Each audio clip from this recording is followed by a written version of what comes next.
right, by almost all accounts, builders are happy, banks are happy, mortgage lenders are happy because, well, business is booming, we are told.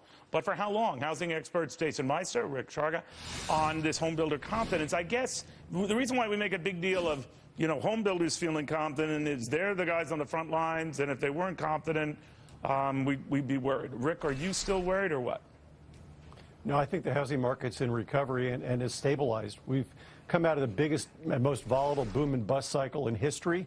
It's been a slow, sawtooth, ragged economy or recovery in the housing market, and there's still a lot of headroom. We have a lot of room for growth ahead of us, so I'm not as worried. All right.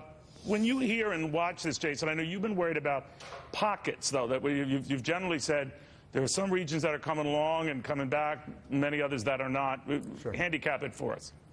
Yeah, Neil, the major cities, we've seen a tremendous amount of activity, but also prices have gone through the roof. We've reached nosebleed levels.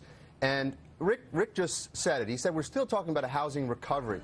It's been 8 years, and we're still talking about a housing recovery. When are we going to start talking about that it's been recovered? We haven't, because we have not seen the growth. Well, what's happening? What's wrong? Housing starts were up today, Neil. They were up big. But they were up in the multifamily rental sector, because rentals is what these millennials are doing. They're not buying homes. The single-family housing starts were at pretty much totally flat. So I don't see this recovery taking off. We have a labor participation rate in this country that is flatlining. We have wage growth that's been stagnant. And people pay for homes with their jobs. It's really that simple. That's a very good point. I've heard it before, Rick. What do you make of that? Now we're off the very big lows we had right after the meltdown, but we would still seem to have a ways to go. What do you say? So we do have a ways to go, and the reason Jason's right in that we're not talking about a full recovery because we're not there yet. I'd quibble with a couple of the points that he just made.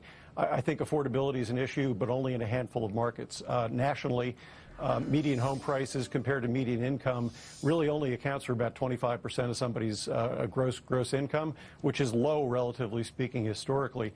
The big issue is that the first-time home buyers haven't had the inventory available to buy, and they haven't been coming to the market in big numbers. The millennials will fix that. They're just getting to the market later. And one of the reasons, as he mentioned, is that the jobs recovery has been very weak. So absent their first really good-paying job, those potential first-time home buyers are still on the sidelines. And then we should point out that builders have been wrong before. They get a little confident and then they regret it, right, Jason? They're not off by that much, though, Neil. They're holding back on their building. But Rick, last quarter we saw repossessions, which is the final stage of the foreclosure process. We saw them spike 66.6%. How do you explain that? I explain that because it's a handful of states. It's a really good point.